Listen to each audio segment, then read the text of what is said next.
we present Norman Shelley as Gideon Fell and Barbara Cooper as Madame Dumont, with Lockwood West and David March in The Hollow Man, a play of mystery and magic by John Keir Cross from the early novel by John Dickson Carr. The Hollow Man. Hello there. I suppose this is an old tale now. 1935 it was. But I like to look back on it all as something very strange that I was once tied up with, as a kind of interested observer. And I suppose it was one of the great Gideon Fell's most famous and fantastic cases. By the way, my name's Rampole, Ted Rampole. I was a friend of Dr. Fell's. I used to visit him in those Adelphi Terrace chambers of his when I was in London from the States. Do you remember the doc? That big bulk of his, and the black cloak and the old shovel hat. He was a bit like that English writer of yours, G.K. Chesterton. I tell you, son, that the whole thing's impossible. Here's a fellow goes into a room before two pairs of eyes and he commits a murder. And then he vanishes. And here's a fellow walking along a street and he drops dead and three blamed witnesses to see him doing it. And not a sign of a soul this time either. Not a blazing footprint in the snow all round him. Wow, I tell you, it's magic, son. But there wasn't any magic yet that couldn't be explained somehow, and I'm going to explain it. By Bacchus, I am. Who ever heard of a hollow man, hey? The Hollow Man. Yes,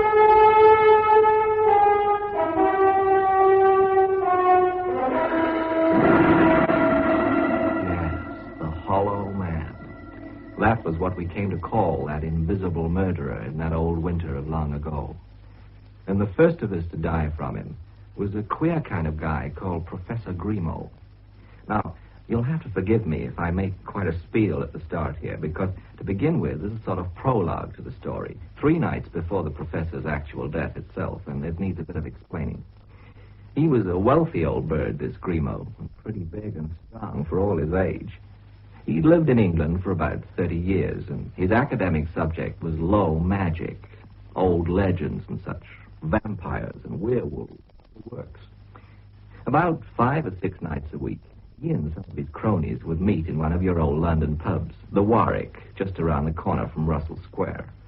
The professor used to hold forth there on those macabre subjects of his, and his cronies were a pretty mixed bunch. Young Mangan, the newspaper man, who was a friend of my own, and Burnaby, the artist, and young Stuart Mills, the professor's secretary, with 1 or 2 other general bohemians of the day. So, there they were this particular winter's night when the stranger came in. He was someone none of them had ever seen before, though Boyd Mangan told me there was something kind of familiar about him, too. It was Mangan himself who was holding forth at the time, egging the professor on a bit. But, Professor Grimaud, what puzzles me, frankly, is your own attitude to the whole business of magic. So there, Mangan, and what way, pray? Well, now, I dabbled a bit in ghost stories. I've even tried to write 1 or 2 myself. But it's only fiction I studied, only ghost stories that never happened. But you are an authority on attested happenings, things that we're forced to call facts. And yet you don't believe a word, sir. Don't I, my young friend? It depends surely on what you mean by belief. Very well. Now, take the vampire legend that we were talking about last night. Do you believe in that? But of course, who doesn't? It's one of the most widespread low magic legends in the world. Now, come now, Professor. Mangan is surely getting you to exaggerate. You can hardly believe that dead men can leave their coffins and float in the air, surely. My dear Mills, I said that it was a question of what one means by believe. In a sense, I am the man who knows too much. What I am interested in is the causes behind these superstitions. Now, the vampire legend is a belief that prevails mainly in Slavonic lands. Agreed? It got its firm grip on Europe when it swept in a blast out of Hungary between 1730 and 1735. But why? Very well, then. Why, sir? Because, Mangan, those were the plague years. Think of all the poor devils who were buried alive, although they were believed to be dead. Think how they struggled terribly. And then, when sounds of the struggle had been heard, perhaps, and an occasional body had been exhumed from some churchyard, what was found? The poor corpses in twisted positions, with blood on their hands and faces. Was it any wonder That in those terrible times there were visions of the living dead who left their graves? You see, gentlemen, that's what I mean by the causes behind the superstitions. That is what I am interested in. I also, Professor Grimaud. I also am interested in such things. Who the deuce are you, sir? What do you mean coming in on a private party like this? You must forgive me, gentlemen. Shall we say that I overheard? And I should like to ask the famous Professor Grimaud a question. Now, look here, whoever you are, my friend. Well, sir? I gather, Professor Grimaud, that you do not believe that a man can get up out of his coffin, that he can move anywhere invisibly, that four walls are nothing to him, and that he is as dangerous as anything out of hell. I do not. Do you?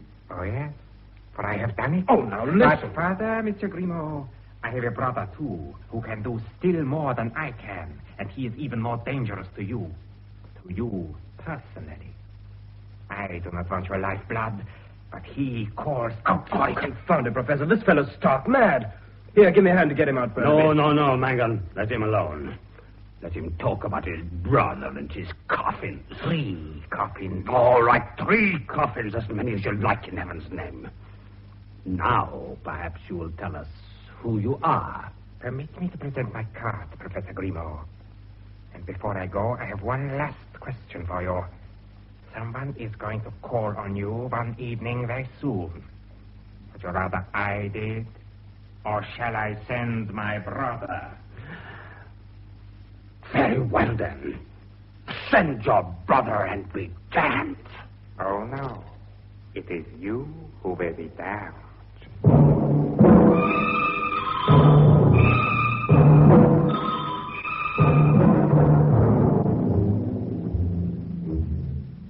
Well, the prologue. I got an account of that queer business in the pub from young Mangan, whom I happen to know, as I've said. And it was the kind of thing I knew would interest Dr. Fell. So it seemed natural to tell him about it a few wintry evenings later, when he and I were having a glass of his celebrated punch. His old friend, Superintendent Hadley of the CID, was with us, too. Good life, Rampole. The thing's ridiculous. The fellow was some crank, some loony. Now, was he, Headley, eh?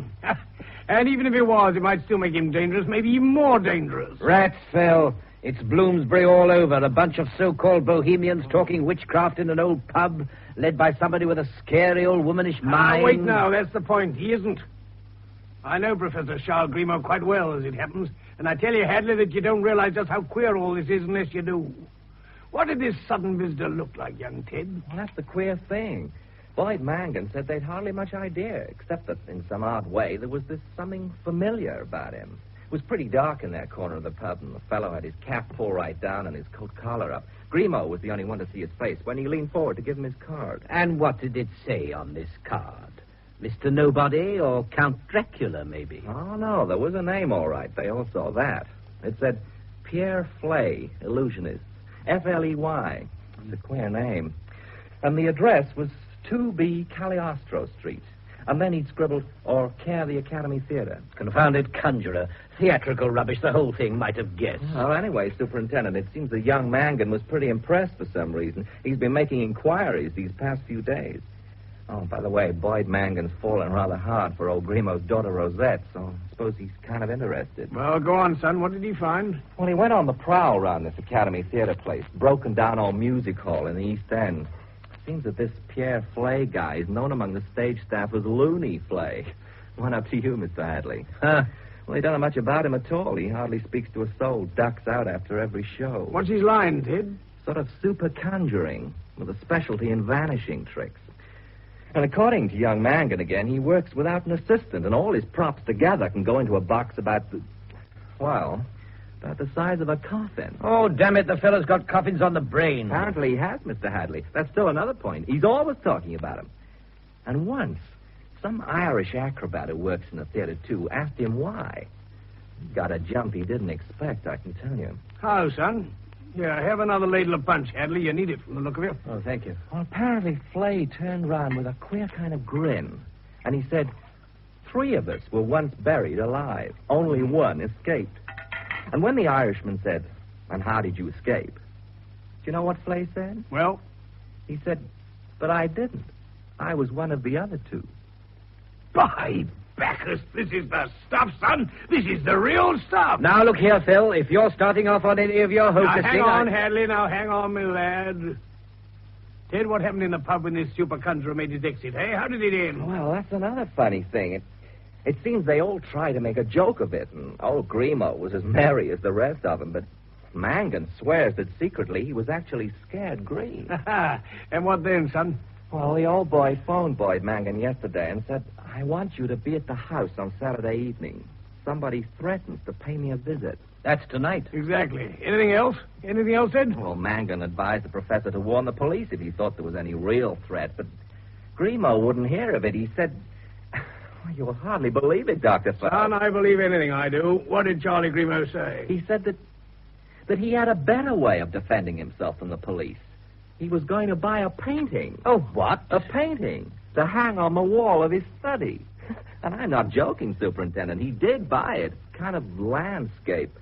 Oh, weird business, showing some trees and gravestones. A huge affair. It took 2 workmen to carry it up the stairs. It was painted by Burnaby, the artist guy who's a member of Grimo's club in the Warwick. Hadley, my boy, if I were you, I'd start to warm up my car. Eh? Yeah. Do you know Charlie Grimo's address, son? Russell Square somewhere, huh? Yeah, one of those big houses on the west side. Right. Come on, Hadley. But confound it, Phil. It's a devil of a night out there. It's been snowing steadily all evening. It stopped a few minutes ago. But you're right. Maybe it is a devil of a night. A real devil. I tell you, my lad, that when an alleged lunatic threatens a sane man, then you may or you may not be disturbed. But when the sane man begins to act like the lunatic himself, then I know I'm jolly well disturbed. We're going to have a look at that place, even if we only cruise past. Come on!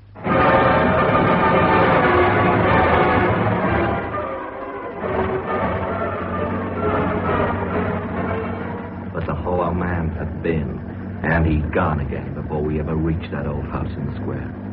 And all we found of Professor Grimo was something all red that was trying to drag itself on its hands and knees across the black carpet of his study, and then choked and rolled over on its side and lay still. Look out! Peter, look out, damn you! That was when we first reached the house itself.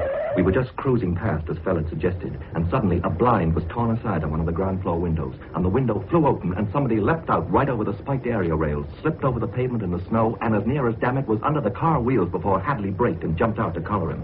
What the deuce did you mean by that, you young idiot? You might have killed us all. Let go of me! Let me go, confound you! Wait a minute, Mr. Hadley. It's young Mangan. Oh, Ted Rempel. How did you get here? Quick, Ted, in heaven's name, get somebody. Come along yourself. He's still up there. Who is? What are you talking about, Mangan? We heard a shot. Upstairs, the professor's study. Just this minute. He'd locked us in, you see. Now, steady on, son. Steady now. Who locked you in? He did, the visitor. And he's still up there. He must be. In heaven's name, come on. Right, son. We're with you. You better switch off your engine, Hadley. I have a feeling we're going to be here for some time.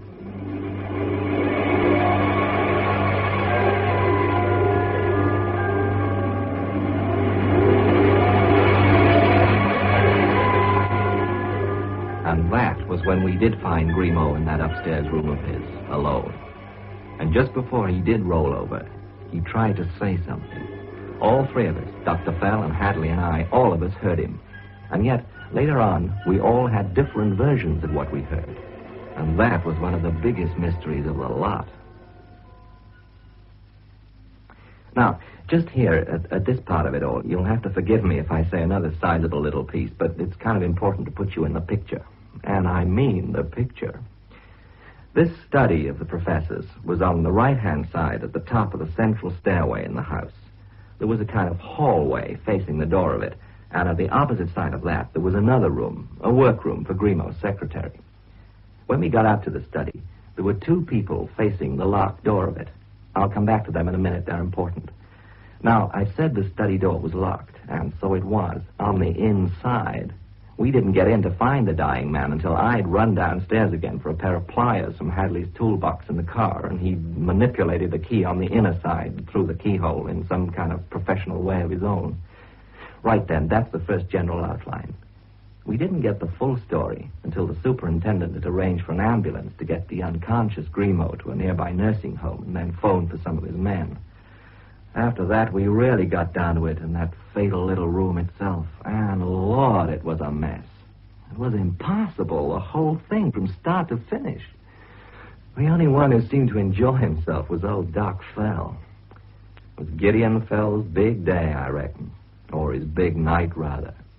Before we got through with it all and learned next day of the second murder. And that was even more impossible. But in the meantime, in the study. Right, gents, so here we are. And my hunch was right, Hadley. All right, all right. I only wish you'd had it 5 minutes earlier, that's all. I ain't denying it. Now, look here, young Ted, me son. You're a kind of outside observer. How would you describe this room that we're in? Oh, for heaven's sake, Phil, we can see for ourselves, can't we? Wait, me boy. In a case like this, every blame thing is important. What we think we see as well as what we do see. And even what we don't see, too. Right, son, let's have it. The room. Well, now, about 15 feet square, maybe. Thick black carpet running right out to paneled hallway. Paneled walls with bookshelves. One door that we broke in by. One window over there, partly open, and with heavy brown drapes. Big desk, not much on it. Don't forget the decorations, too, son. They may be important as well. All right. Some kind of carved ornament on the desk. Sort of buffalo, I'd say. Yellow jade. With a little inlaid looking glass. The only glass in the room, by the way. Big sofa near the fireplace with blood on it. Though we found Grimaud on the floor. That's the only place where there seems to have been any kind of struggle, by the way, in front of the fireplace. Right, son, you're doing fine. And the fireplace itself? Pretty massive. Heavy stone. With some kind of coat of arms above it. What? Don't know. Kind of eagle. And a silver moon. Does it matter? I tell you, everything does. More about the fireplace. Oh, somebody's been burning a decent lot of papers in it. The fire smothered out. Fine.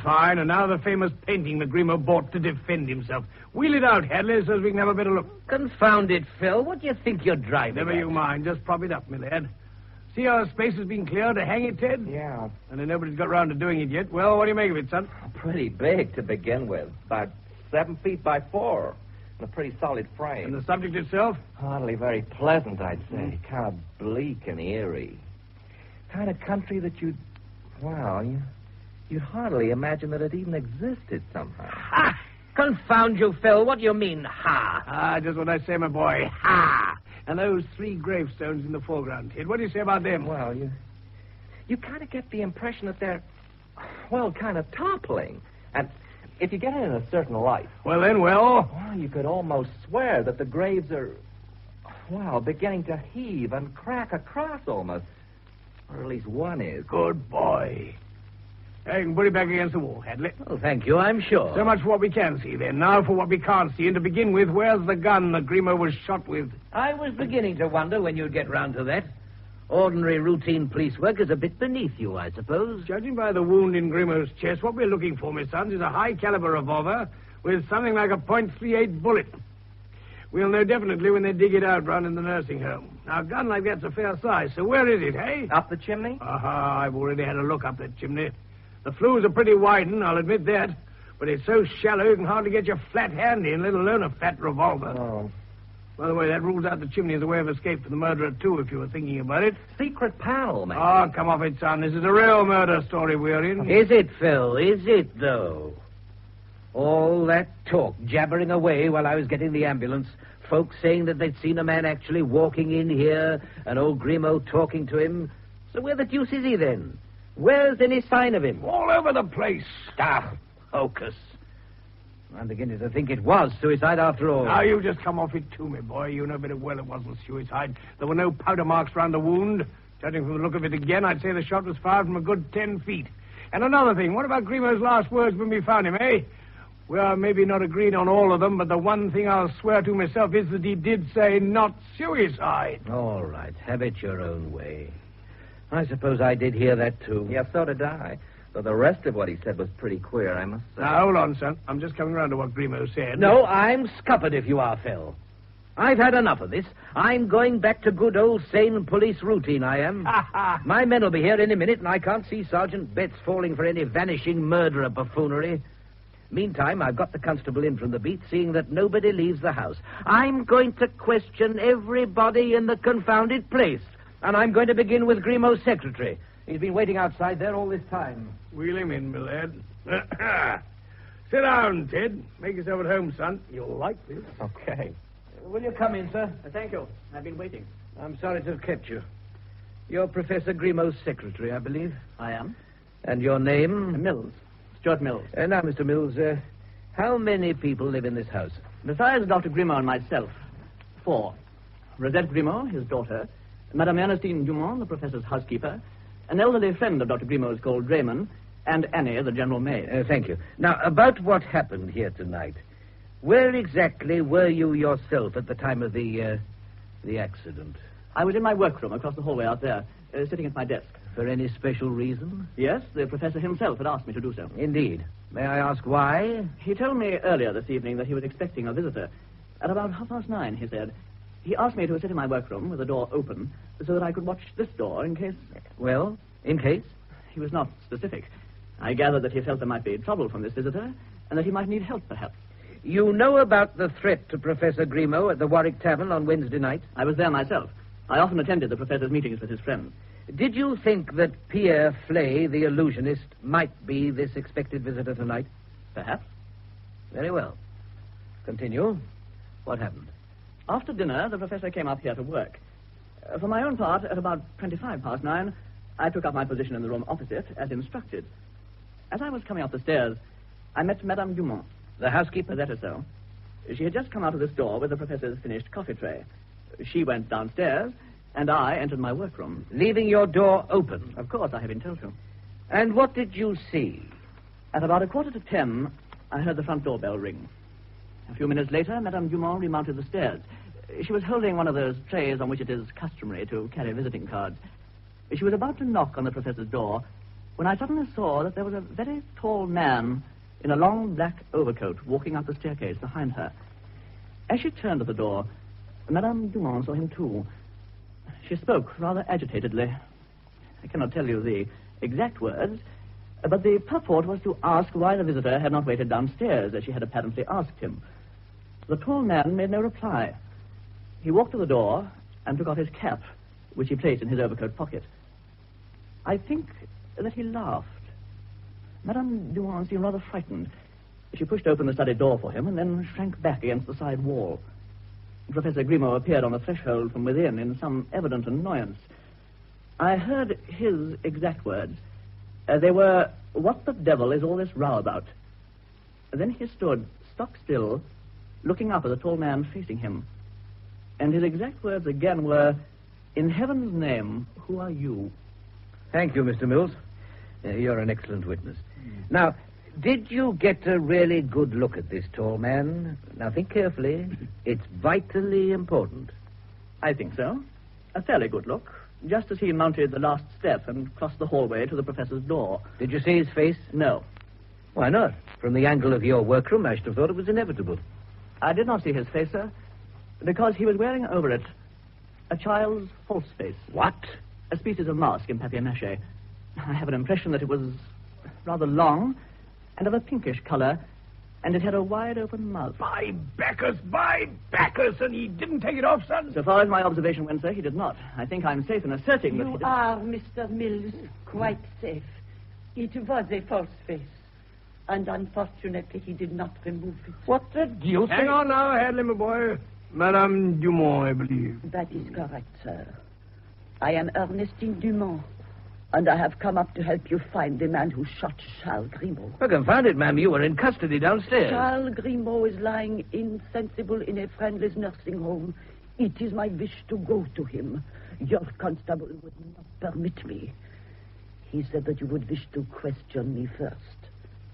And so I have come to be questioned. He should never have let you leave the room. I quite simply walked past him, sir. I am a very determined woman. I can well believe it, ma'am. And I suppose there ain't any reason why you shouldn't question her right now, eh, Hadley? Well, I suppose not.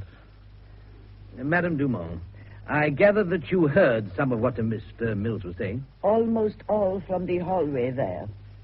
And indeed, Mr. Mills is right. That is how it happened. You let this fellow with a false face in downstairs? I did not know of his false face down there in the entrance hall. It is very dark. I saw only his outline after I had opened the door to him. What exactly did happen down there, ma'am?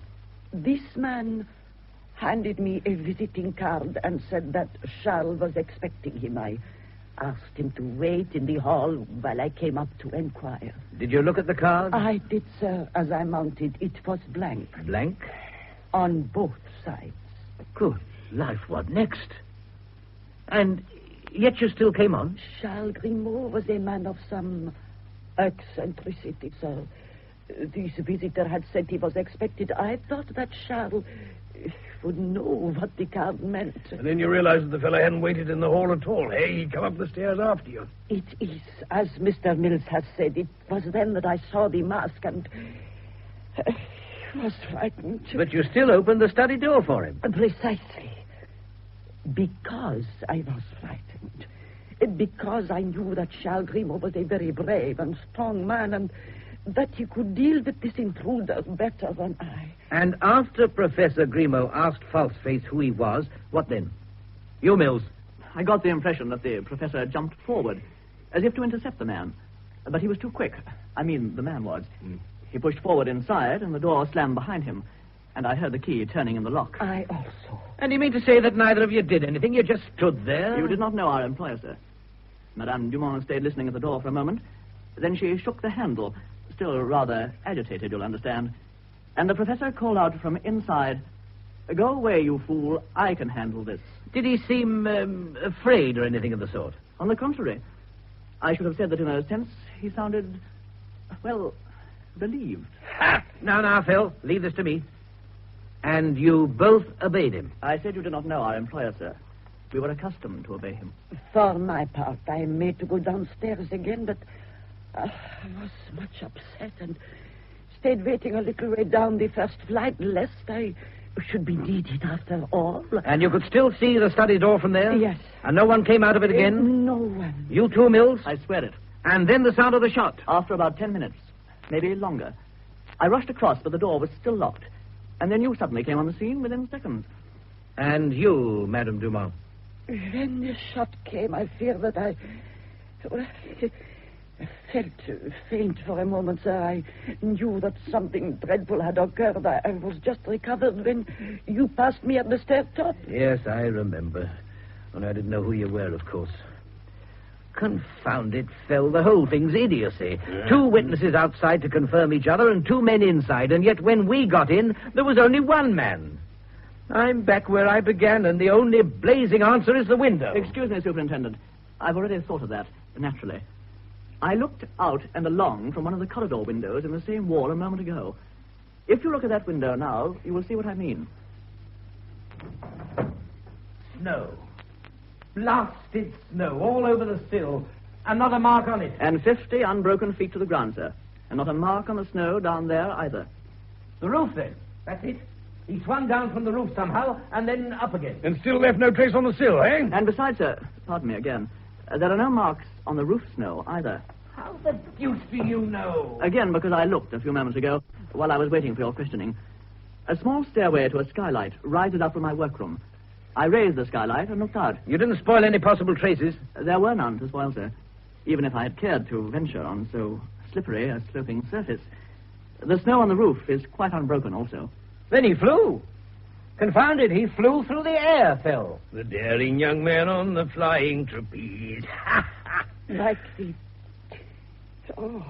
terrible legends of my childhood of evil spirits. Aye, so it is, ma'am, so it is. And I'll tell you another thing, Hadley, just to be going on with. Snow again. What now, in glory's name? It was when we came in ourselves down there into the house after young Mangan. Maybe you didn't notice in all the excitement, but I did. There was snow on the pavement and snow up the front steps, but there wasn't a single footmark on it. Not till we made ours. So how the deuce did Falseface walk along the street and up to the door to ring the bell in the first place, eh? Answer me that one too, son.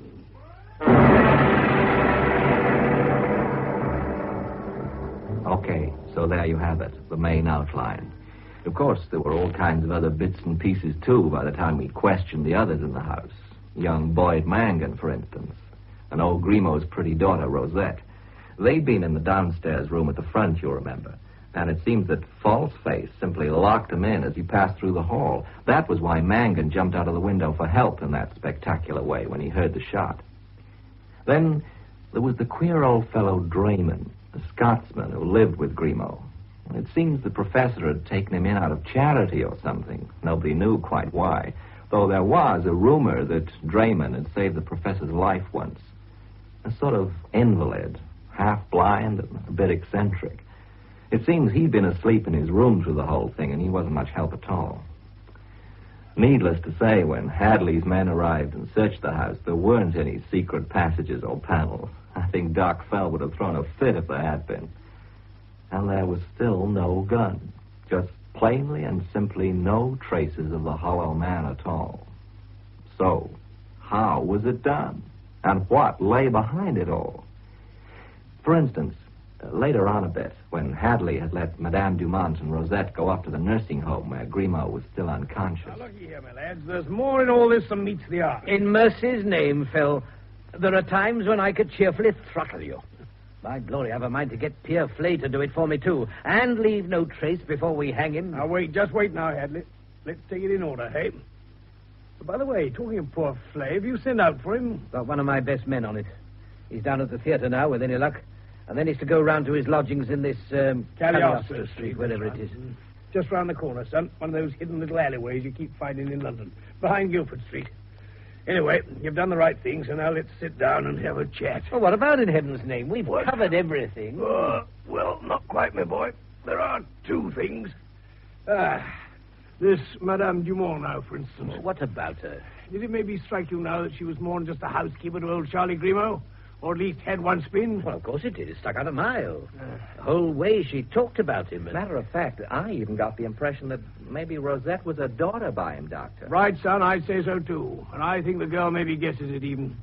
Now then, what nationality would you say that Dumont was? French, surely, same as Grimaud himself. Oh, I wonder, Hadley. Did you hear those W's of hers as V's occasionally? And besides, there was something she said about the old legends of her childhood and evil spirits that could float through the air, eh? Oh, I'm sick to death of blasted graves and vampires in this case. Well, what's your own bet about this Dumont woman? Hungarian, son, Magyar, where the vampire legend started. And where maybe the graves do open. Rats. Anyway, keep it in mind, my lad. It's maybe more important than you think. Next, then, let's go right back to something we've hardly talked about at all yet, though maybe it's the very kernel. What? When we came in here, that bloody rag that had been Charlie Grimaud managed to gasp out a few broken words before he choked and fell over. What were they, hey? If you mean the way the three of us seem to hear something different... That's just what I do mean, my boy. Right. I'm an old policeman, Phil, and I know the kind of tricks that memory can play on a witness. As soon as I could, I wrote down what Grimaud said, and I've got it here. Well, let's have it. I won't pretend it makes sense. It's the craziest dying speech I ever heard. But to begin with, I'm dead certain that he spoke the word salt, and then immediately afterwards, wine. Right. Salt and wine. Ted, how do you think he started? Well, I reckon my list doesn't make much sense either. I could have sworn he said hover, and then bath. Hover? You mean as in flying? Sure. And then there was something about a tower, or towers, and the number 7. Ha!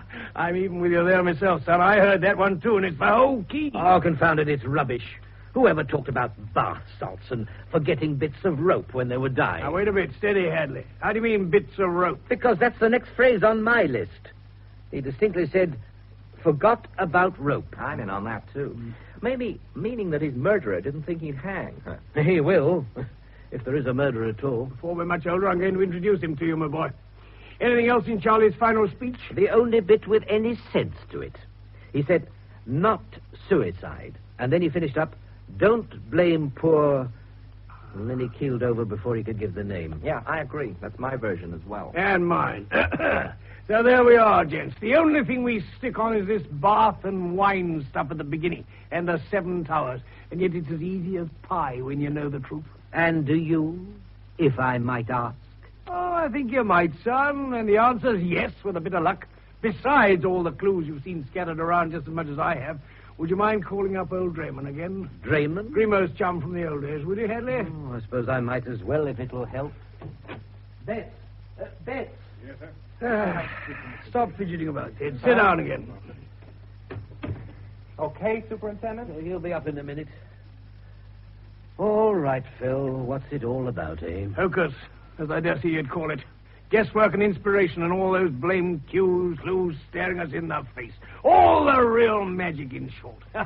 Now wait till I get up on my feet. This needs it, my sons. Can I give you a hand, Doctor? Thank you. Well, now, gents, it goes like this, you see. 3 graves in a country that don't exist at all, as young Ted was bright enough to spot, and that jade buffalo on the desk over there, and that coat of arms over the fireplace. And 1 or 2 books in those shelves that I've been having a look at. What books? Look at this lot, for example. Listen here. See, Ted? Shakespeare, Minden, Munkai. Well, what does that mean when it's at home? Except that Shakespeare's obviously in it somewhere. It means the old master's complete work, son, translated into Hungarian. And on the flyleaf of Volume 1, there's a name, and that's Hungarian, too. Ernestine Dumont. No, my lad. Charlie Grimaud's his real name. Karoy or Charles Grimaud Horvat. Horvat? Wait a minute. You got it, Hadley. Hover, bath, you see? When you hear things only imperfectly, you tend to fit the sounds of the things you know. Horvat isn't exactly a usual word, although it's a common Hungarian name. So young Ted here didn't quite get it in one go. Our dying friend was trying to tell us who he really was, and maybe who his murderer was as well. How do you mean? I mean that Grimaud, too, came originally from Transylvania, which used to be a part of Hungary. But then was annexed after the Great War by Romania. In other words, a country that doesn't exist. That picture! But I didn't mean it that way, Doc. Never mind, you hit the truth, son. That coat of arms up there represents the old Transylvanian crest. You can look it up if you like. And as for buffaloes, Transylvania was the only European country where they bred them to use like oxen. Oh, damn it, Phil. How do you know all this about the wretched place if it doesn't exist anymore? Because I went there for a holiday in my younger and lither days, just after I'd first read Dracula, which you made fun of earlier tonight. That's how I know the rest as well. Don't tell me they used to put salt in their wine. No. But they did have salt, son, mountains of it. Digging it out was one of their major industries. Mines. Wine, mine. He said salt mine. So he did, Ted. Salt mine. And I'll tell you this.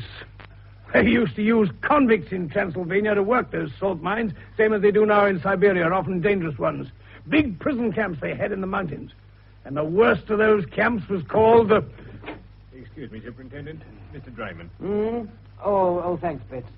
Come in, Mr. Draymond. I understand you want me again, Superintendent. I'm sorry, Mr. Draymond. Dr. Fell has a few more questions, it seems. Won't take a moment, sir. Will you sit down? Thank you.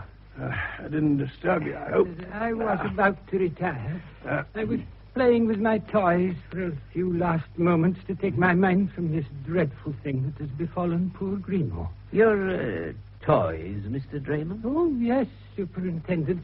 I fear that I am looked on as something of an eccentric, perhaps, but, well, it gives me much pleasure to entertain the little ones. You mean children's toys, sir? Certainly, young man. I make them, you know, as a hobby. I'm very fond of children. I lost my own in a dreadful accident many years ago. And my dear wife. It relieves my thoughts to try to amuse the youngsters in our neighboring streets here.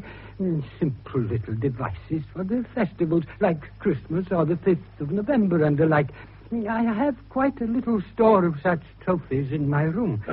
Most commendable, sir. Worthy cause, eh? If you'll forgive me, I'd like to talk about something else for a moment. If it is anything that will help my poor old friend, I am at your service, Doctor. Thank you. Now, you've known Professor Grimaud for a long time, eh? Oh, since I was a young man. But more closely since that terrible accident to my family that I mentioned. I fear it disturbed me a great deal mentally. I was unable to work. Grimaud took me in and most kindly looked after me for old time's sake. Because you saved his life once, eh? Perhaps, sir. Now, I want you to listen to a story, Mr. Draymond. Maybe I ain't got all the details of it, and that's what I want you to fill in. Believe me, you'll be helping Karoy Grimaud a great deal if you do. Carroy, Doctor? Just so, sir. Carroy Horvath, to be precise. And one of three brothers who were at one time in the early years of this century incarcerated in the notorious Transylvanian salt mine prison camp known as the Seven Towers. Mr. Hadley, I don't know what your friend is talking about. Oh, yes, you do, sir. And you'll be wise to admit it for your friend's sake, because I submit that he was a convict in that damnable hell on earth, buried alive, you might say. And he somehow escaped, and it's my guess that you helped him. Hey, sir? Very well, Doctor. If you assure me that it will truly help Charles Grimaud, I shall speak at last. I don't know how you have found out all this. Never you mind, sir. Just you tell us the story. Ted, there's some brandy. Sure. When you said buried alive, Dr. Fell, you spoke more truly than you knew. I fear that this is a very strange story.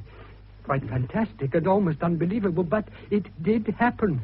And perhaps it only could have happened in that old Hungary I used to know. Thank you, young man. There were three brothers, eh? Let me come to it in my own way, Doctor. Very well. In those days, very early in the century, gentlemen, I had to do much traveling on the continent, especially in Transylvania, as it was then called. Most of the roads were mere mountain tracks, and I had to go much on horseback. But I rather fancied the romantic figure that I must have cut as a cavalier in those picturesque territories. Not so picturesque near those damn salt mines, Mr. Draymond. No, perhaps not, sir. And indeed, I was very near the Salt Hills on this particular day. I was in a great hurry to reach the town of Trag, for there were rumors of the bubonic plague in the Seven Towers district. Suddenly, gentlemen, at dusk, I came on a small, gloomy clearing in a wood, and in it there were three new gravestones. The picture. That picture. Yes, young man, the very scene itself. Charles once described it to his friend Burnaby, the artist who painted it, although Burnaby never realized its personal significance, of course. What do you mean by personal significance? You can perhaps judge of my horror all those years ago, Mr. Hadley, when, as I approached those three lonely graves, I suddenly saw that on one of them the earth was upheaving and sliding, and there was a cracking noise, and something began to twist and wriggle. And out of the earth there came a groping human hand with writhing fingers. My God. In another moment, gentlemen, a whole human personage came into view, and I was even more horrified to see that the face was swollen and disfigured, and covered with a scaly, pinkish spots. Plague marks. No, Doctor. Although I at first thought so myself, of course. I told you that this adventure of mine was fantastic, but the truth behind it is even more so. That figure from the grave became my best friend. He threw himself on my mercy that day, and in my romantic youth I agreed to help him. And so I did. I got him out of the country and to Paris, where he changed his name from Carroy Horvath to Charles Grimaud. I managed that escape with the help of a devoted Hungarian girl he had once known, who came with us and looked after him in the long illness that ensued. Madame Dumont? I did not say so, young man. Superintendent, you will perhaps be good enough to respect these old confidences of mine? What the devil had happened, Draymond? What's all this talk of plague spots that weren't? There were indeed three brothers named Horvath, Mr. Hadley. They were prisoners in the terrible camp of the Seven Towers. Two of them died of the plague, and the third, Charles, saw a wild, impossible chance of freedom. With the help of the prison doctor, who was a fellow convict and sympathetic, he marked his face with pigment and feigned to have died, too. He knew that in their terror from the infection, the warders would simply bundle the corpses into crude coffins and bury them hastily and shallowly. He was a very strong young man, and he had managed to conceal a pair of wire nail cutters in his clothes. All the same, he often said that the experience was hideous. When he heard the earth fall on his coffin lid. Oh, say, by glory, he had a nerve. At any rate, he achieved it, young man. He managed to force up the lid sufficiently to jam the nail cutters in the crack, and by sheer desperate force, he broke through at the very moment of my chance approach. In heaven's name, what crime was it that these fellows were in for? That was what finally decided me to help poor Carroy that day. A mere political offense. The brothers had been no more than hot-headed students involved in some harmless continental insurrection. Were they, by George, by Bacchus, Draymond, were they? What do you mean, Doctor? Charles always told me... I don't care what he told you. You listen to what I'm telling you. You're a very simple man, Mr. Draymond, if you'll forgive me, and Charles Grimaud has looked after you very well. But was it only from kindness, do you think? My dear Dr. Fell, Suppose your kind Carroy Horvath was in reality a monster. Suppose he looked after you so well to keep you from making too many inquiries about that prison of the Seven Towers and finding out that it was never used for political offenders at all, but only for the worst kind of criminals, murderers and dangerous thieves. This is intolerable, Dr. Fell. I won't believe it. No, you're too good. You're too good to comprehend that when you walked away with Carroy Grimaud from those 3 graves that day, you left 2 other living men behind. It can't be true. It is true. Oh, yes, it can be true, all right. Hadley, if you wire to the police at Bucharest, you'll be able to find out what it really was the brothers Horvath did. And I'll wager it was robbery on a big scale, probably with violence. And I'll submit further that all 3 of them were in that desperate escape plan. All 3 pretended death from the plague. Charles was the strongest. He had the implement to get out of his grave first. Thereafter, he was to help the other 2. But he didn't, gents. Nightmare, Hadley. He walked off and left them to rot alive and kept the loot from their old robbery for himself. Do you know this for certain, Phil? I'll swear to it with every shred of instinct in me. And you'll get confirmation from Bucharest. And it's worse, my lads. Carroy's millionth escape chance came off once. Maybe it could come off again. Maybe he wasn't the only Horvath to escape. Wait a minute, Doc. You don't mean... Yes, I do, son. Young Mangan said that there was something familiar about that visitor to the Warwick Tavern last Wednesday. And so there was. It was Grimaud himself that he reminded them of. Because Pierre Flay, masquerading as a harmless illusionist, was or is none other than... Excuse me, Superintendent. A note from the nursing home. Oh, thank you, Bitz. Is he, Professor Grimaud is dead, sir, just a few minutes ago.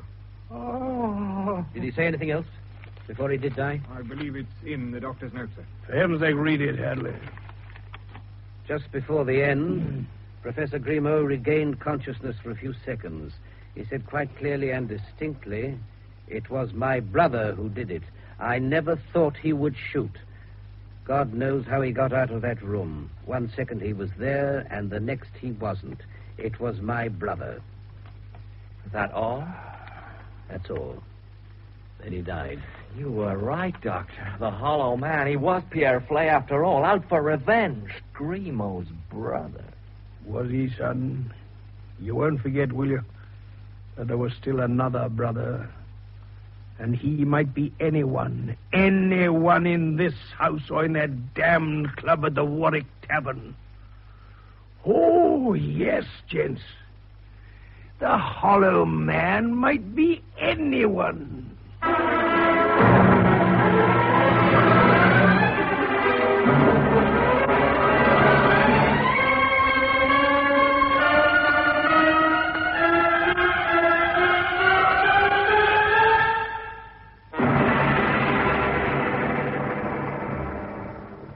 It wasn't until the next morning, back in Adelphi Terrace, that we learned from the newspapers how right Gideon Fell had been. Murder by magic was what the headline said. And the reports went on to describe how a man had been killed in the middle of Cagliostro Street, WC1, apparently at the very moment when we were investigating the Grimaud murder around the corner. And this second victim was... Flay. Pierre Flay himself, confound it.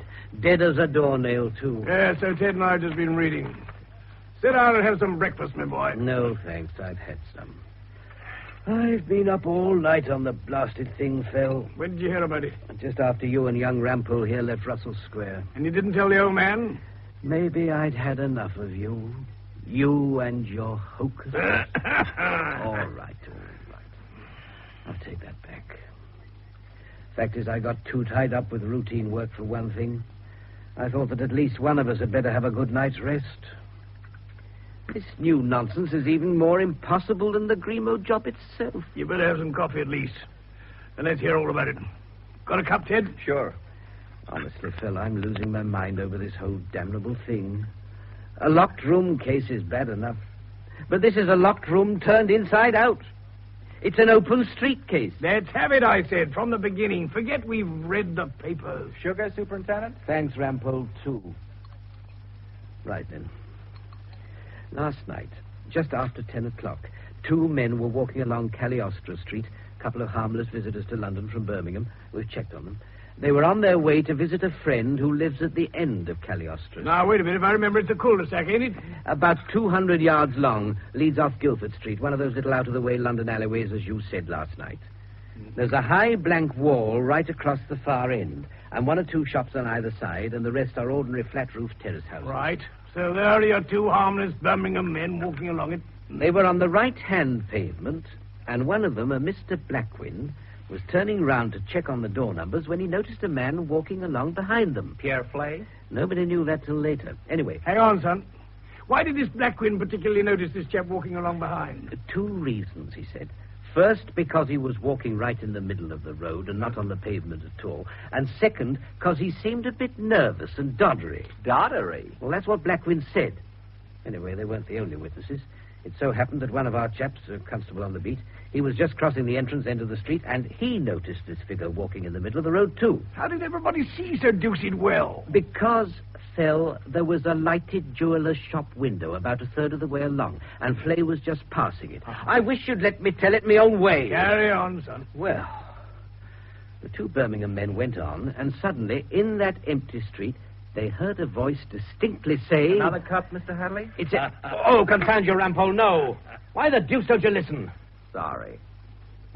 All right, son. You're doing your best, I know. So it said, Hadley, this mysterious voice... It said, the second bullet is for you. And it laughed.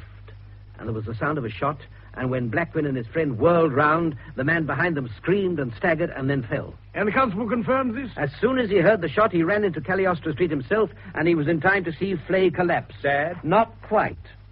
Withers, that's the constable, got the two Birmingham chaps to carry him along to a doctor who's got a place right at the far end. And then he looked around for footprints. Snow, eh? Yes, that damnable snow. It's been the curse right through the whole business. Maybe you're right, my boy, and he didn't find any footprints according to the newspapers. Not one. There were Flay's marks right along the middle of the road, all alone, and not another single trace. The only thing that Withers did find was the gun, about 10 feet behind where Flay had fallen. It was a heavy pattern .38 revolver with 2 empty cartridges in it, the same kind of gun that killed Grimo, with not a single fingerprint on it. It was the same gun itself, and never mind just the same kind. But wait a minute, Superintendent. It's easy, surely. It could have been thrown down from one of the flat roofs. Flay could have been shot from there. Could he, Rampole? Then just you listen. Because this time, when they examined Flay at the doctor's, there were powder marks round the wound. Whoever shot him stood right against him in that damned empty street. And you can rule out suicide again because the wound was in his back. And the doctor's report says that no mortal man could have reached round far enough. I tell you, Phil, that I almost am beginning to believe in magic. I've got visions of damnable, faceless things that can fly. Now, steady, son. You just haven't had enough sleep. That's what's wrong with you. I gather Flay died without coming round. Within half an hour. And he wasn't identified until about 2 o'clock. Well, how was that, Superintendent? You'll remember that I sent off one of my men to look for Flay last night, young Sergeant Summers. He went down to the Academy Music Hall place and found he'd gone, walked off earlier in the evening just before he was due to go on for his act. Ha! Phil, if you say ha once more in this case, Sorry, son. So then what? Well, young Summers got round to Flay's lodgings, number 2B in Cagliostro Street, you remember. Top room above a little stationer right at the entrance end. Yes, and what's more, a deaf stationer. Eh? How the deuce did you know? Oh, never mind, my boy. What about young Summers? Well, he got to Cagliostro Street about an hour after Flay's death. He'd a shrewd suspicion who the corpse was, and he went to dig up somebody to confirm it. Who, sir? Some wild Irishman who worked on the same bill at the theatre. Summers had been talking to him earlier. He's an acrobat, name of O'Rourke, except that for some blasted reason he calls himself the Great Pagliacci. Better and better. Real chaps now on flying trapezes, eh? Right, my sons. You'll let me get out of my dressing gown and we'll nose along the Magic Street. Give us something to do at least. I never did know how to pass the time on a Sunday morning.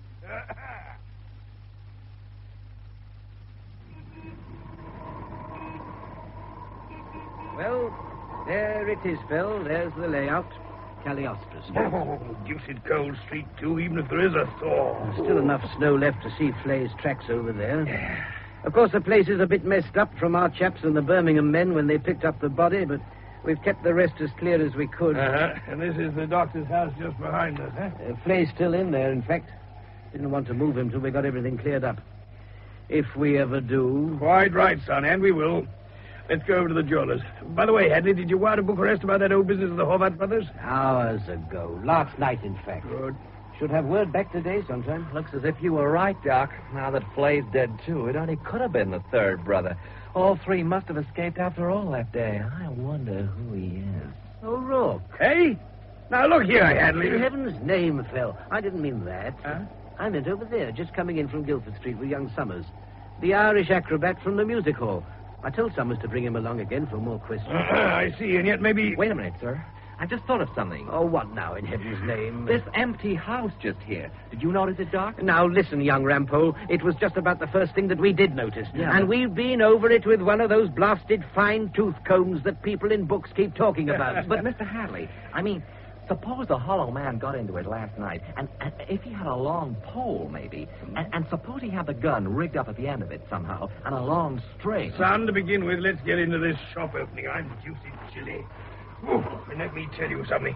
I said last night, when you muttered something about a secret panel, this is a real murder story we're in. You never mind about long blazing poles and deadly poisons that nobody's ever heard about, and bodies inside grandfather clocks and such. You have Hadley right off his nut, you. I'm sorry. It was just an idea. But I'll tell you one thing that might be real. About old Mr. Drayman last night and those toys of his. Yeah, 5th of November. Hey, all right, son. We'll keep it in mind. By the way, though, Hadley, talking of clocks, this old one in the jeweller's window, I suppose that's how everybody was so darn sure of the time last night. Well, as a matter of fact, it was. Withers made a note as soon as he got on the scene. I wondered about that. Just after 11 now, eh? So it was just over 12 hours ago when poor old Flay got it. And there were we round the corner in Russell Square, and by backers, if I'd only followed out that blazing hunch of mine a bit sooner. Morning, Superintendent. Morning, Summers. Brought O'Rourke, I see. Yeah, got your message round at Bloomsbury Street Station. Mr. O'Rourke's been making a general statement there. Good. I'm sorry to trouble you again, O'Rourke.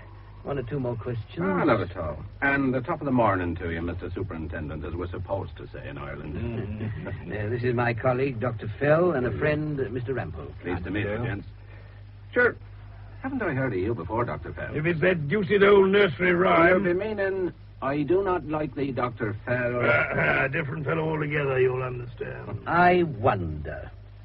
Well, now, O'Rourke, I want to go over some of our last night's ground again, and what you told us when you'd identified Pierre Flay over there. Anything at all, Mr. Hadley. Say the word. Will you repeat to Dr. Fell exactly what happened at the Academy Theatre yesterday evening? Surely I will.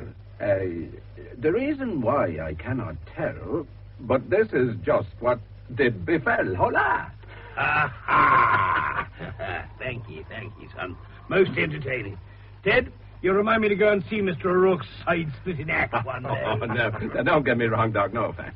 Besides, I'm no gag man. I never open my mouth on the boards. The old trapeze. And I'm the great Pagliacci, do you see?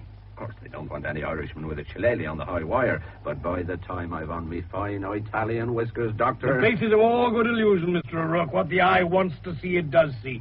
Will you continue about poor old Looney Flay, as I'm told you call him? So he was, too.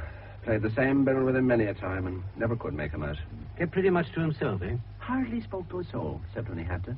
And even then, it was mostly about coffins and being buried alive and such. So we've heard. And last night? Well, Doc, there I was, you see, just off from my own act. And I thought I'd sneak down to the outdated boiler room for a smoke. We're not allowed to backstage, you see. And there was old Looney Flay, right in front of the old furnace with a hatchet in his hand, knocking the bejeebers out of his conjuring props and stuffing them in the fire. But what for? Well, that's what I asked him. because I knew it was on in another 5 minutes, you see. And to see in that queer way of his, I am destroying me equipment, Signor Pagliacci. My work is finished. I shall no longer need it.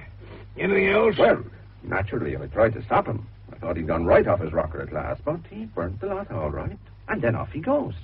And he turns at the door, and he says, as pleasant as a three-card man, he says, "Goodbye, Signor. I am returning to me grave." And that was the last of him. You never saw him again? No, not until he was stretched out over the street there. That was poor Looney, all right. And he got what he wanted, gents. Yes, so it appears. Now, tell me, Mr. O'Rourke, these props of his, as you call them, what do they consist of, eh? Oh, a few collapsible cabinets with false sides and so on, and a couple of special ropes. Ropes? You know the kind of thing, Doc. Got a kind of suction cup at one end, so as when you throw them up in the air, they'll stick to the rope. Kind of Indian rope trick effect. Wait a minute. Doctor. Steady, son, hang on. Anything else, Mr. O'Rourke? No, I reckon that was about the lot. Oh, Looney was good, you know. I never did know how he managed half his vanishing tricks. Even if I did, I wouldn't want to tell much. You know, the trouble is, most folk are so damn disappointed when they know how a trick's done. It's a funny thing, but so they are. It's almost as if they really did expect magic. Or maybe it's because the explanation is always so simple, do you see? They maybe feel they've been diddled somehow. Like the old disappearing horseman job, for instance. Yes, thank you, O'Rourke. Maybe it's beside the point a bit. Maybe it ain't. I told you last night that nothing was beside the point, Hadley. What disappearing horseman, son? Well, it's one of the most famous illusions of the lot.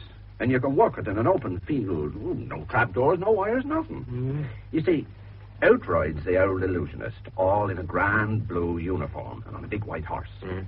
And out come all his attendants, all in white uniforms, bands playing the works, you know. Well, then, two of the attendants whisk up a big fan. And just for a minute, you see, it hides the chap on the horse. Okay. And when it comes down again, the old saddle's empty, man vanished. How's it done, then? Simple. That grand blue uniform of his is made of paper over a real white one. Plain crepe paper. And as soon as the fan goes up, he tears it off and stuffs it in his pocket. Then he jumps down off the horse and mixes in with the attendants, do you see? And there you are. Of course, nobody's ever bothered to count that lot. So, hey presto, bang, greatest show on earth. Well, And now, don't you say it, my boy. Don't forget it's Sunday. You hear them bells? Wow! Hey? Glory be. What's wrong with the doc, Mr. Hatt? I said, wow, O'Rourke, wow, and by Bacchus I'll say it again, wow! Fell in heaven's name, I've got it, Hadley, I've got it. The bells, the bells. Bells? Church bells, did you hear them? Light, Hadley, light at last in all me heathendom, and glorious messages in the belfry. You don't mean bats? I mean the truth and nothing but the truth, and as soon as you get the answer to your cable from Hungary, I'll tell you it too, every mortal nightmare fragment of it. The Hollow Man, you know who he is? The Hollow Man never existed, son. That's what those bells are telling me. He never existed. This is idiocy, Phil. Are you trying to tell me that Grimo wasn't murdered after all? Grimo was murdered. And Flay? Pierre Flay was murdered. Then who the devil did it? Someone who has spoken to us and even told us that he'd done it. Stuart Mills, that secretary. His evidence was false. His evidence was true and exact to the last dotted I, and I mean I, E-Y-E. Then it was Brayman, the old Scotsman. It must have been. What about me in Glory's name? Don't I get any limelight? Trapeze and all. Be quiet, O'Rourke. And yet... Oh, no, it's absurd. Phil, who is this damnable third brother? A man long dead and really in his grave. Don't you see, Hadley, even now? The evidence is before your eyes this very minute in Cagliostro Street. Look, man, and listen. Ring out, wild bells! Ring out! As far as Gideon Fell was concerned, that moment, long ago, when the bells rang out in Cagliostro Street, was the true end of the case of the Hollow Man. For the rest of the day, until Hadley's cablegram arrived from Bucharest, he shut up like a clam, and even a gloomy clam at that. And then, at last, the cablegram did come, and we went round to Russell Square to meet the superintendent again, and the murderer. Can I confess, towards the end here, that when it was all over and I knew what had really happened, there was just a trace of that disappointment that our queer friend O'Rourke had mentioned. I don't know what I expected that winter's evening when I tried to piece all the fragments together. Maybe real magic after all. Maybe you'll feel a little bit that you've been tricked, too. And yet you haven't been, believe me. You've got all the evidence fairly and squarely, as much as any of us had.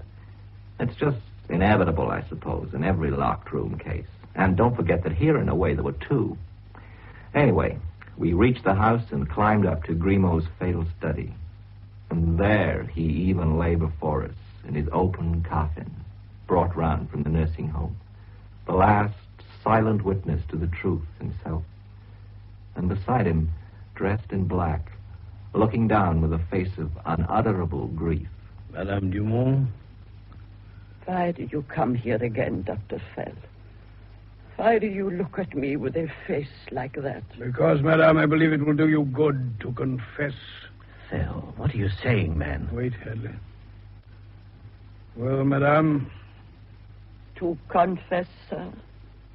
To murder? No, ma'am, because you are not the murderer. You were only the confederate of a great illusionist. If you mean Pierre Flay... I do not mean Pierre Flay. You know who I mean. Believe me, Madame Dumont, if I could have explained this whole thing without bringing you into it at all, I'd do so with all my heart. I know how you've suffered. The man you loved lies dead before you. Our only problem, yours and mine, is to hush things up so the living may not be hurt. Among others, your innocent daughter by that man. What? Will you not help me to persuade Superintendent Hadley to do that? As I'm certain I can. Do you know the truth, then? Do you really know? Yes, I really know. Oh, very well. Will you give me a moment in my room, perhaps? I cannot face you now. Before him. I must think. But then I will tell you. Madame. Please, Superintendent, be assured. I will not run away. Leave her, Hadley. Your servant, Madame. What the devil does this mean, Fell? What monkey business are you up to now? It's all right, old friend, believe me. She'll confirm everything I'm going to tell you later. Besides, it may be just as well. Maybe it's right as the final irony for us to be alone with a murderer. All three of us. Dr. Fell. Oh, yes, my son. He's here in this room. There, Hadley, in that coffin, Professor Charles Grimaud. Phil, you're joking.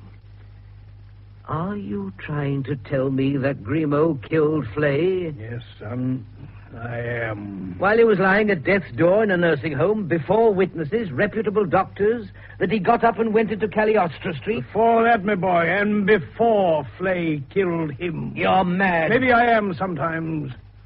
Sit down, Hadley. You too, Ted. We'll take it in order, eh? It'll be as well, Doc. You don't mean... Now, wait, son. Hadley, you got that cablegram from Bucharest? I told you on the phone what it said. Never mind. Read it out for Ted's sake. Oh, all right, if I must. It says, for robbery of Cunard Bank, November 1898, 3 brothers Horvath, sentenced to 20 years penal servitude in salt mines, prison of the Seven Towers. All 3, with aid of prison doctor, during plague scare of 1901, made daring attempt at escape by being certified as dead. 2 warders, passing graves an hour later, saw disturbance had taken place at grave of Karoy Horvath, coffin open and empty. Digging in 2 other graves, found Pierre Horvath, insensible but still alive. Nicholas Horvath had already suffocated to death. Pierre returned to prison, scandal hushed up. No chase of fugitive. Pierre Flay Horvath, released after full term. Never mentally responsible after terrible experience. Last heard of as theatrical performer, illusionist for which he had early talent.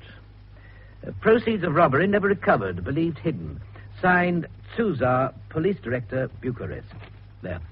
But, Doc, it doesn't make sense, surely. If the third brother was dead. I told you he was in Cagliostro Street this morning. I suddenly realized he had to be, and all I needed was confirmation. But at the Warwick Tavern, Flay distinctly said... Flay distinctly said exactly what he wanted to say. He wasn't as crazy as he liked to pretend. Since ever he'd been released, he'd been trying to trace that Judas brother of his, and at last he had in Carroy's new identity of Professor Grimaud. And when he confronted him, he took care to do it before witnesses. Why? Because after all his sufferings, he wanted a share of that hidden loot that had given Grimaud so much comfort through the years. And so every word he uttered last Wednesday was a hint of blackmail. Knowing that Grimaud would recognize him, and what a ghastly moment it must have been for the old boy, Flay then used his dead brother as a threat. He knew that Grimaud could still be deported and hanged for murdering him. That was why he used such double-edged phrases as, my brother is much more dangerous to you than I am. Would you rather he visited you? And so on. And then he gave Grimaud his address so the rich man could call on him and make a settlement. And he felt sure he'd be safe, because if he was killed, everybody in that pub would connect Grimaud with his death. And yet Grimaud did kill him, you say? He had to, or his own easy life was over. And so he planned to do it, but in such a way that he would never be found out. And by backers, he almost succeeded.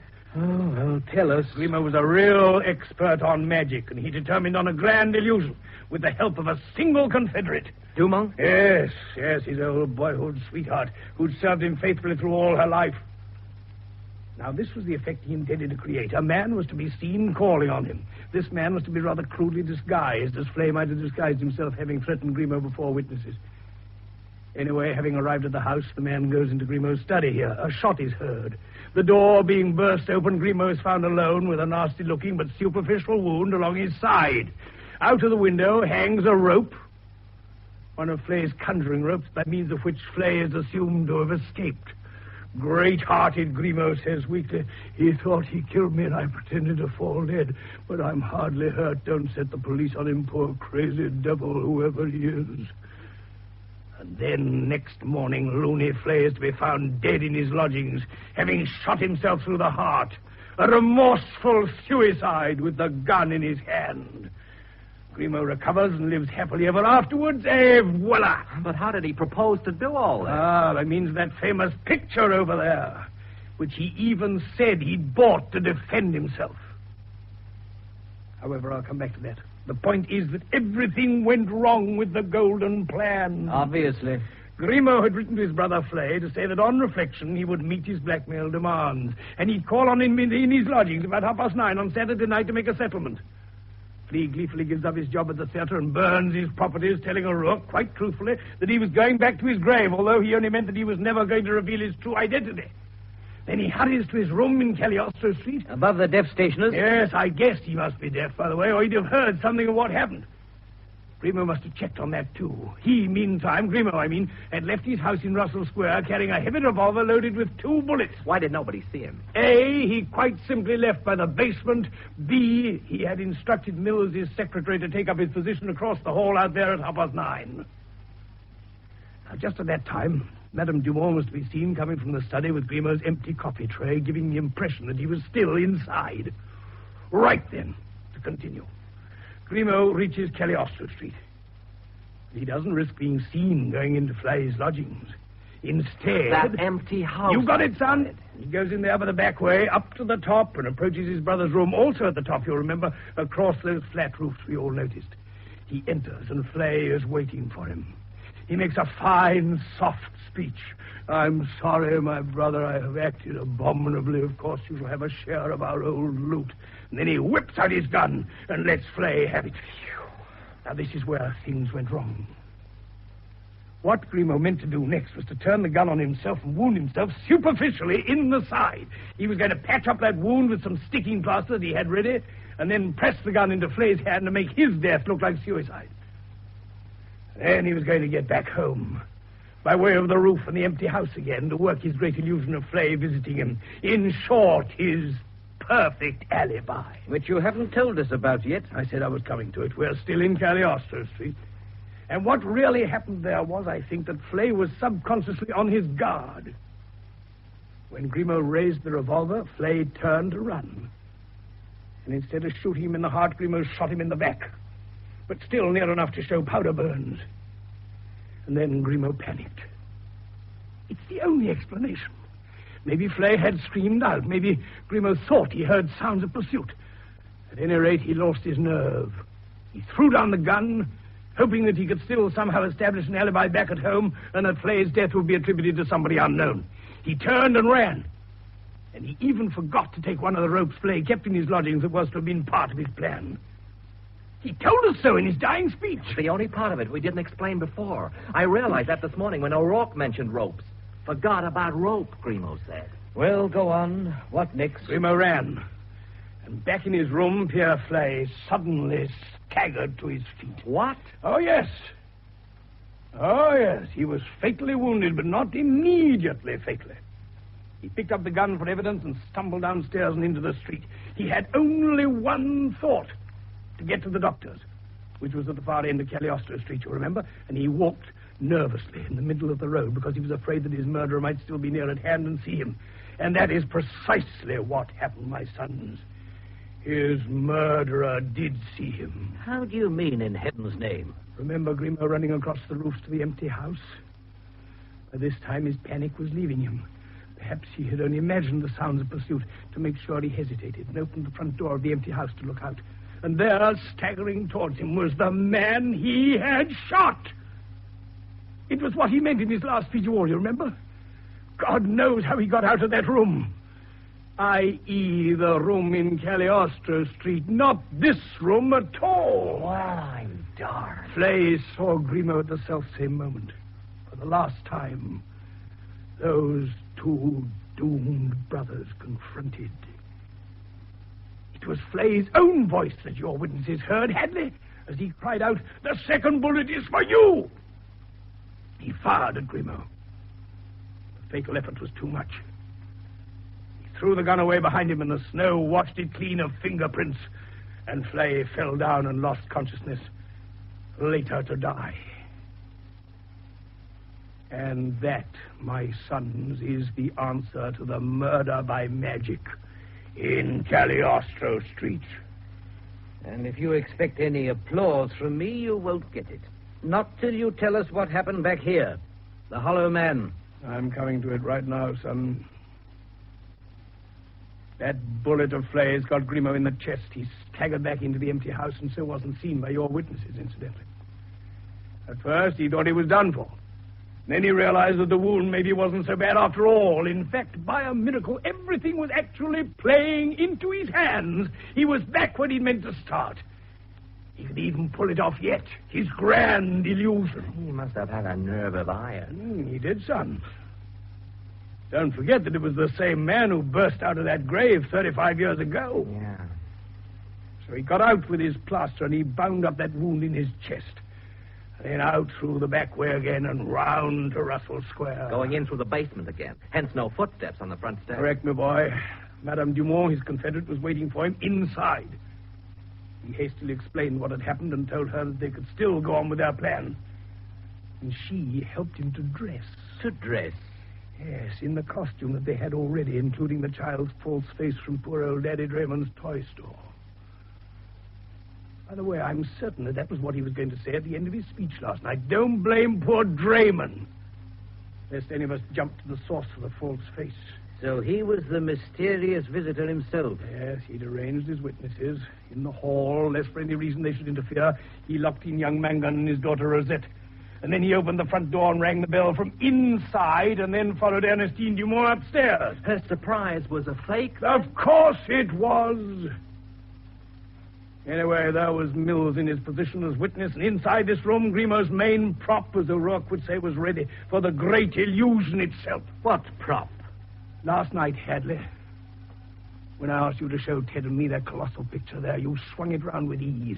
And yet earlier, we'd heard from young Ted himself that it took 2 men to cart it up the stairs out there. Well? Because it wasn't the subject of the picture that mattered. That was almost a coincidence. It was its sheer size. Because, hidden behind the canvas and smuggled in that way into this house, there was an object just as large as the picture, and yet thin enough not to be noticed behind it. And an enormously heavy object, a mirror. A mirror? Yes, a folding hinge at the back of it, so it could be made to stand upright, just as Grimo did make it stand before he left for Cagliostro Street to murder Flay. Go and open that door, son. Pull it just wide enough for a man to come in through. Like this? Just like that. And imagine the mirror propped diagonally across the opening Hadley, facing out. And remember that the room is black carpeted, and so is the hallway outside the room, and both paneled in dark oak. Good life. Good life, Phil. Stuart Mills, that very precise young man, told you exactly what he saw from his room over there. Hadley, he told him what he was meant to see. He saw the Dumont push open the door for the man in the false face. He saw what he thought was the interior of the study, but in actual fact it was part of the reflected hallway outside. He saw the visitor take off his cap, to which, although he didn't know it, the false face was attached. And instantly, in his very word, Professor Grimaud appeared on the threshold looking out. And he heard the professor's voice as he spoke to himself. But Phil... Wait, I've almost finished. Mills saw Grimaud leap forward as if to intercept his visitor. In reality, that was the reflection of the real Grimaud as he walked into the room. Then he locked the door behind him, and all was ready for the final master stroke. But the mirror, Doctor, and the hollow man's overcoat and the mask. Where were they when we broke in? And the sound of the shot? It was the mirror that killed him, son. As to his clothes, his visiting clothes, our friend O'Rourke told us the answer to that without realizing it. Wait a minute. All that burnt paper in the fireplace. Yes, mask, cap, overcoat, and all paper. Right, son. And something else of paper, too, that was burnt. Something that he filched from Draymond's November the 5th toy store at the same time as the false face. A firecracker. Just so. An ordinary Guy Fawkes penny banger. The sound of the shot. By backers, he nearly did pull it off when you think of it. Maybe if he'd had time, he'd have flung the window wide open and marked the snow on the sill to make up for forgetting Flay's rope. But for all his cleverness, he'd forgotten something else, too. What, sir? His wound. He got the plaster off it and burned that as well. And that was his last mistake. It was worse than he thought, that wound. Madame Dumont realized that. That was why she was so agitated and shook the handle of the door. But in his arrogance, he cried out, "You remember, go away, you fool, I can handle this." And so he signed his own death warrant. You said the mirror had killed him? You'll find it up in the chimney there, Hadley, inside that very wide flue I drew attention to last night. Propped up on the inner shelf where the chimney turns. But that mirror was enormously heavy. And he ripped his own lung, already torn by the bullet, like rotted rubber in the very effort of pushing it up there. It was the fatal hemorrhage. He staggered back to spill his blood on the couch there. And then to try to make for the door. So we found him. And to do him justice, he tried at the last of all to tell us the truth. Even to saying, not suicide, but meaning not his own death, but that he had killed Flay and that his death wasn't suicide. And the church bells fell? I knew before the bells how the illusion itself had been worked. But like you, like everybody, I still thought that Flay had been shot after Grimaud. And I couldn't see how. When we reached Cagliostro Street this morning, the old clock in that jeweler's window pointed to just after 11, the clock that your policeman used last night to check the time of Flay's death. We stood talking to O'Rourke for quite some while. And then the church bells rang. And church bells always begin to ring well before 11. Sooner or later, somebody would have noticed it, of course, at Flay's inquest, probably. But it was enough to throw us out of reckoning in all the general excitement. That old clock was very fast, Hadley. Flay fell in Cagliostro Street long before 10 o'clock last night, not after it, as Withers naturally thought. Well, and so it ends, then. So it ends, Doctor. Aye, so it ends, son. And there's a lot in it that I don't like to think about. I don't even like to think about Grimaud in those last few moments when he must have realized that he'd failed after all. After all the hates and the dodgings and the clever plans. And the blood was welling in his throat. And the world was going black. And there he lies now. In his second coffin. And at rest, eh? Yes, Dr. Fell. At rest. Madame, you heard them? Almost all from the hallway there. When I came back from my room. More clearly when the door was opened. You are a very clever man, Dr. Fell. Do you confess then, ma'am, that I am right? In the best way I can. By joining him. It is all I ever wish. What is the knife, madame? Too late, Mr. Hadley. Shall.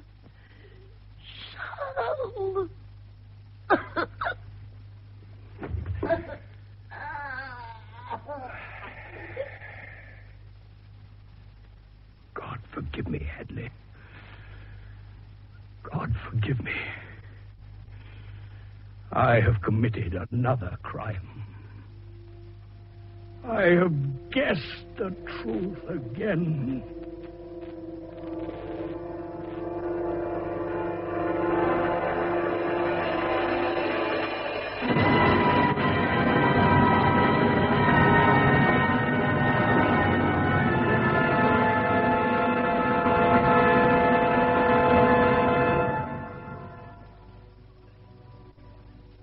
That was Norman Shelley as Dr. Gideon Fell, Barbara Cooper as Madame Ernestine Dumont, David March as Ted Rampole, and Lockwood West as Superintendent Hadley in The Hollow Man, a play by John Caircross from the early novel by John Dickson Carr. The rest of the cast was as follows. Boyd Mangan, David Spencer. Professor Grimaud, Anthony Vickers. Stuart Mills, John Scott.